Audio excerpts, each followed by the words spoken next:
আসসালামু আলাইকুম। আমি ডাক্তার মোহাম্মদ আসরুজ্জামান পাটোয়ারি আছি আপনাদের সাথে। আশা করি যে যেখানে আছেন ভালো আছেন।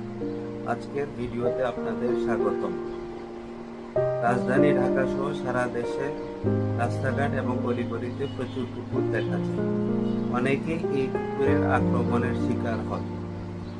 এমন পরিস্থিতিতে দ্রুত সঠিক পদক্ষেপ না নিলে সংক্রমণ ছড়িয়ে দেখা দিতে পারে রেবিস বা জলাতঙ্কের মতো প্রাণঘাতী রোগ। আজ আমরা জলাতঙ্ক রোগ এবং এর প্রতিরোধের উপায় সম্পর্কে জানব।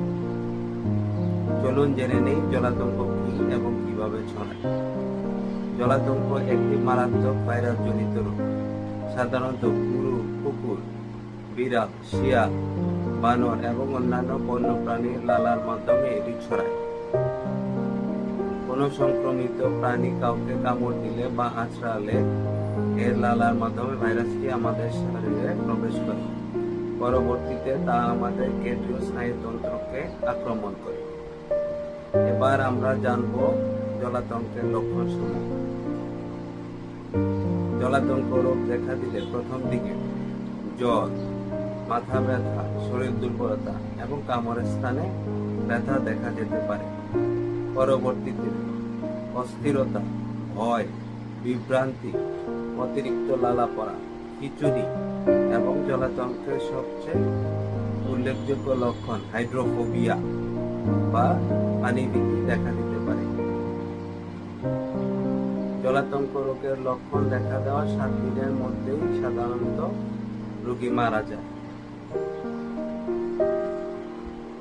এখন আমরা জানব কামড়ের পর করণীয় সম্পর্কে। কামড়ের সঙ্গে সঙ্গে কামড়ের স্থান প্রচুর পরিমাণে সাবান এবং বহমান পানি দিয়ে কমপক্ষে 15 মিনিট ধরে ধুয়ে ফেলুন। এতে ভাইরাসটি সরে যেতে সাহায্য করে। দ্রুত নিকটস্থ স্বাস্থ্য কেন্দ্রে যান এবং চিকিৎসকের পরামর্শ অনুযায়ী জলাতঙ্ক প্রতিরোধী টিকা বা অ্যান্টি রেবিস ভ্যাকসিন এবং ইমিউনোগ্লোবুলিন নেন। মনে রাখবেন, যত দ্রুত চিকিৎসা শুরু করবেন ততই আপনি সুরক্ষিত থাকবেন। কামড়ের স্থানে অযথা মরিচ, কালি বা অন্যান্য কিছু ব্যবহার করবেন না। চলুন জেনে নেই জলাতঙ্ক প্রতিরোধের উপায়।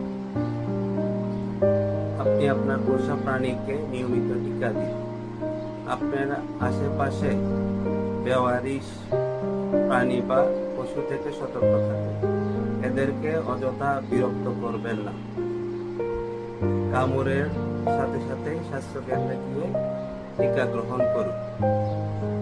মনে রাখবেন, জলাতঙ্ক প্রতিরোধে সচেতনতাই রক্ষা কবচ। আপনার একটু সচেতনতা বাঁচিয়ে দিতে পারে একটি মূল্যবান জীবন। তাই জলাতঙ্ক রোগে সচেতন হন, সুস্থ থাকুন। আপনার কোনো প্রশ্ন থাকলে কমেন্ট বক্সে জানাতে পারেন। ভিডিওটি ভালো লাগলে লাইক, শেয়ার করে দিন এবং এরকম গুরুত্বপূর্ণ তথ্যের জন্য ইউটিউব চ্যানেলটি সাবস্ক্রাইব করে রাখতে পারেন। আমার সাথে থাকার জন্য ধন্যবাদ। সবাই ভালো থাকবেন। আল্লাহ হাফেজ।